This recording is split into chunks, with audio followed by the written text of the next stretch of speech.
BRS Telangana జాగృతి మధ్య fight మరింత ముదిరింది. కవితపై విమర్శలు చేసిన బీఆర్ఎస్ నేతలపై కవిత టీం సోషల్ మీడియా వేదికగా దాడులు కొనసాగిస్తుంది.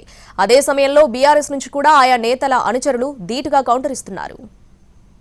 రాజకీయాల్లో ఒక పార్టీ మీద మరో పార్టీ దుమ్మెత్తి పోసుకోవడం సాధారణమే. తెలంగాణలో మాత్రం పార్టీ నుంచి సస్పెండ్ అయిన వాళ్ళు చేసే విమర్శలకు పార్టీలో ఉన్న నేతలు సమాధానం చెప్పవలసిన పరిస్థితి ఏర్పడింది. తాజాగా బీఆర్ఎస్ నేతలపై తీవ్ర స్థాయిలో విమర్శలు చేసిన ఎమ్మెల్సీ కవిత పార్టీ నుంచి సస్పెన్షన్ కి గురికావటం, ఆ తర్వాత ఆమె తన ఎమ్మెల్సీ పదవికి పార్టీకి రాజీనామా చేయటం చకాచకా జరిగిపోయాయి.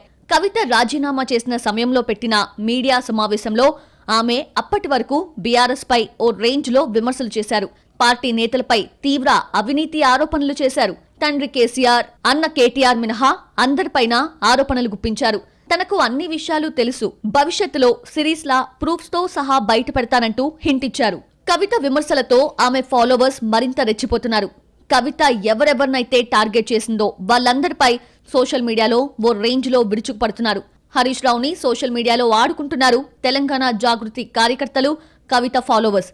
కవితక్క అప్డేట్స్ అనే పేరుతో ఉన్న అకౌంట్ నుంచి డైరెక్ట్ గా అటాక్ చేస్తున్నారు. హరీష్ రావు ఆస్తుల గురించి ప్రశ్నిస్తున్నారు. కాళేశ్వరంలో అవినీతి చేశారంటూ, అమిత్ షాతో క్లోజ్ గా ఉన్నారంటూ, ఎమ్మెల్యేలకు డబ్బులిచ్చారంటూ తీవ్ర స్థాయిలో పోస్టులు పెడుతున్నారు.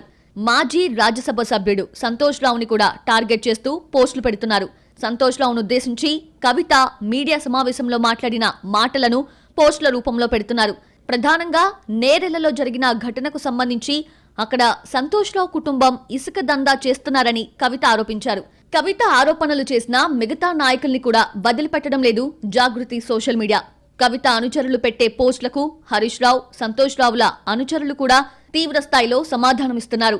దీంతో సోషల్ మీడియా మొత్తం కవిత వర్సెస్ హరీష్ రావు, సంతోష్ రావుగా మారిపోయింది. తాను పార్టీకి రాజీనామా చేసినా కుటుంబ బంధాలు అలాగే కొనసాగిస్తానని కవిత చెప్పారు. అయితే భవిష్యత్తులో ఎలా ఉంటుందో తెలీదు, కానీ కవిత అనుచరులు పెట్టే పోస్టులకు భవిష్యత్తులో మళ్లీ వీళ్లు కలుస్తారా, కుటుంబ సభ్యులు మాట్లాడుకునే పరిస్థితి ఉంటుందా అనే విధంగా ఉన్నాయి.